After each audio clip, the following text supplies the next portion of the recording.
दर्शकों को हम ये जानकारी दे दें, 5 दिन की ईडी रिमांड मिली है। इसके पहले कल आपने देखा था 1.5 घंटे तक बहसबाजी हुई थी। हेमंत सोरेन के वकील बार बार कई सारी दलीलें दे रहे थे, शेड्यूल ऑफेंस का भी जिक्र कर रहे थे, लेकिन अब सबसे बड़ी और अहम खबर यही है कि 5 दिन की रिमांड मिल गई है। यानी कल जो फैसला सुरक्षित रखा था, आज भी ईडी ने कहा कि हमें चाहिए रिमांड, और कल 14 दिन की रिमांड मांगी गई थी। जानकारी तो यह भी आई कि 10 दिन हुए, लेकिन आज 5 दिन की रिमांड मिल गई है।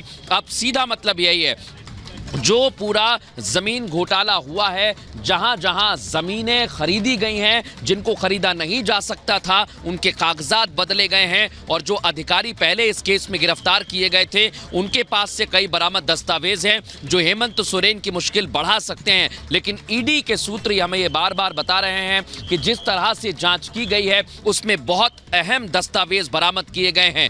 जहां हेमंत सोरेन के करीबियों से भी दस्तावेज मिले हैं, जो उपनिरीक्षक थे बड़गाई के, और इसके अलावा जब दिल्ली में छापेमारी कार्रवाई की गई है, वहां से भी कुछ ऐसे दस्तावेज मिले हैं जो हेमंत सोरेन की भूमिका को संदेह के घेरे में लाते हैं। इसलिए ईडी चाहती है कि उसमें पूरी पूछताछ की जाए, क्योंकि कई सारे नाम इस मामले में पहले भी थे। जमीन घोटाले की अगर आप बात करेंगे तो पहले भी कई लोगों की गिरफ्तारी हुई है, जिसमें कई प्रशासनिक अधिकारी भी हैं, और बड़ी बात यही है कि उनसे पूछताछ की गई है। में 14 लोग जो हेमंत सोरेन के करीबी है वो गिरफ्तार है, और उन्होंने हेमंत सोरेन का नाम लिया है। भानु प्रताप के फोन से वो तमाम एक तरह से एविडेंस मिले हैं, जिसमें साफ नजर आता है कि कैसे जमीनें ली गई, किनकी जमीनें ली गई और किन शर्तों पर जमीनें ली गई। ये कहे कि अब वो तमाम सवालों का सामना करना पड़ेगा जो 14 लोगों ने बताए हैं हेमंत सोरेन के खिलाफ। बिल्कुल, देखिए, इससे इनकार नहीं किया जा सकता। मैं वही बता रहा था श्वेता की भानु प्रताप प्रसाद, इनकी बहुत बड़ी भूमिका थी, और इनके पास से जो दस्तावेज बरामद किए गए हैं, कुछ ऐसे डिजिटल एविडेंस की भी बातें हालांकि सामने आई हैं, जिनके जरिए ये धीरे धीरे खुलासा हो रहा है। लेकिन ईडी की टीम इस बात को जानती है कि जमीन जो खरीदी नहीं जा सकती थी, बेची नहीं जा सकती थी, उसको लेकर ये डील हुई तो हुई कैसे। इसमें ऊपर से लेकर नीचे तक जितने भी लोग हैं, उन पर शिकंजा कसा जा रहा है। और जब पहली गिरफ्तारी इस मामले में हुई थी, पहले पूछताछ जिन लोगों से की गई, धीरे धीरे नाम सामने आते गए, और ये गिरफ्तारी होने की संख्या बढ़ती गई, और आखिर तक हेमंत सोरेन तक इसके तार जुड़े। उसके बाद हेमंत सोरेन की गिरफ्तारी हुई। दोनों पक्षों ने कल 1.5 घंटे तक बहस की है। हालांकि हेमंत सोरेन की तरफ से बार बार ये कहा जा रहा था, जो उनके वकील हैं वो कह रहे थे कि ऐसा नहीं हो सकता, जो एक्शन लिया जा रहा है वो गलत है। लेकिन ईडी की तरफ से नियमों का हवाला दिया गया, बताया गया कि उनके पास सबूत है। ईडी ने बार बार जो जमीन का आप जिक्र कर रहे हैं वो सेना की जमीन थी, जिसको अवैध तरीके से बेचा गया, और उसके बाद ये तमाम तरह के जो घोटाले हुए हैं वो उजागर हुए। लेकिन हाल ही में जब ईडी की टीम दिल्ली वाले आवास पर पहुंची थी, वहां से भी कुछ दस्तावेज जब्त किए गए थे। क्या उनकी जो सत्यता है उसके तथ्यापन को लेकर भी जांच हो सकती है, सवाल जवाब हो सकते हैं, क्योंकि वो डॉक्यूमेंट्स बहुत इंपॉर्टेंट बताए गए थे।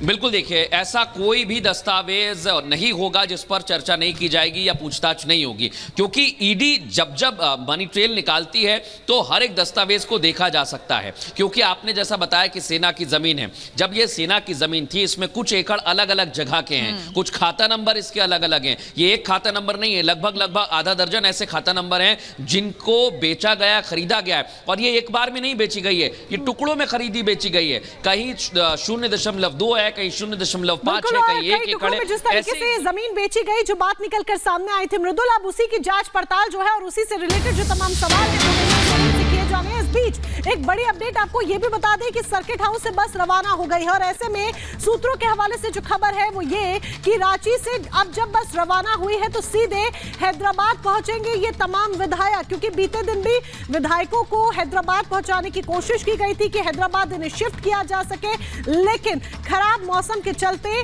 फ्लाइट उड़ान नहीं भर पाई थी। और ऐसे में खबर आज एक बार फिर से कि सर्किट हाउस पहले बस पहुंचती है, गहमा गहमी का सिलसिला देखा जाता है, और उसके बाद देखिए अब बस रवाना हो चुकी है। तो क्या इनका जो स्टॉपेज होगा वो सीधे हैदराबाद ही होगा, ये देखने वाली बात होगी, क्योंकि कहीं ना कहीं अब जेएमएम गठबंधन को डर सता रहा है श्वेता, विधायकों की खरीद फरोख्त का, क्योंकि 10 दिन ऐसे जो बेहद अहम, और ऐसे में उन्हें डर सता रहा है। तो देखिए, झारखंड की तस्वीर तो हम आपको बता रहे हैं और दिल्ली की तस्वीर भी देखना अहम हो जाता है। आम आदमी पार्टी दफ्तर पहुंच चुके हैं अरविंद केजरीवाल को 5वां सम्मन ईडी ने भेजा, लेकिन वो आज भी उस सम्मन पे पेश नहीं हो रहे हैं। केजरीवाल प्रदर्शन में शामिल हो रहे हैं क्योंकि आम आदमी पार्टी लगातार बीजेपी के खिलाफ प्रदर्शन कर रही है और अब इस प्रदर्शन में दिल्ली के मुख्यमंत्री अरविंद केजरीवाल भी शामिल हो गए हैं, पंजाब के सीएम भगवंत मान भी मौजूद है। बीजेपी के खिलाफ ये लगातार प्रदर्शन किया जा रहा है। गणेश सीधे हमारे साथ इस वक्त जुड़ चुके हैं। गणेश, बताइए, आप एक तरह से कहें मोर्चा संभालने के लिए अरविंद केजरीवाल प्रदर्शन में तो पहुंच गए, लेकिन ईडी के सामने पेश होना उनको मंजूर नहीं है।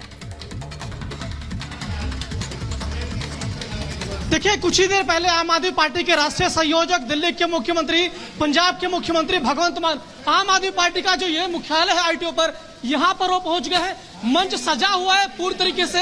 आम आदमी पार्टी के एक एक विधायक अपनी बात रख रहे हैं। अभी आप सौरभ भारद्वाज को सुन रहे थे, अभी मंच पर राजकुमार आनंद जो मंत्री है वो अपनी बात रख रहे हैं। मंच पर गोपाल राय जो मंत्री है वो बैठे हुए हैं। यहाँ पर बड़ी संख्या में आम आदमी पार्टी के कार्यकर्ता पंडित दीनदयाल उपाध्याय मार्ग पर जुटे हुए हैं। इन कार्यकर्ताओं का क्या कुछ कहना, सीधे बात करेंगे।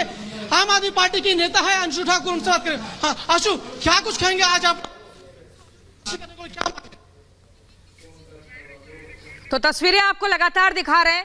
यहां पर सवाल ये कि ईडी के सामने पेश नहीं हो रहे अरविंद केजरीवाल और इस तरीके से प्रदर्शन कर रहे हैं। अभी एक तरफ देखिए बीजेपी का प्रदर्शन, 3 तस्वीरें आप देख रहे हैं, दिल्ली से लाइव तस्वीरें हम आपको दिखा रहे हैं, और दूसरी तरफ आम आदमी पार्टी का प्रदर्शन, प्रोटेस्ट वर्सेस प्रोटेस्ट, प्रदर्शन वर्सेस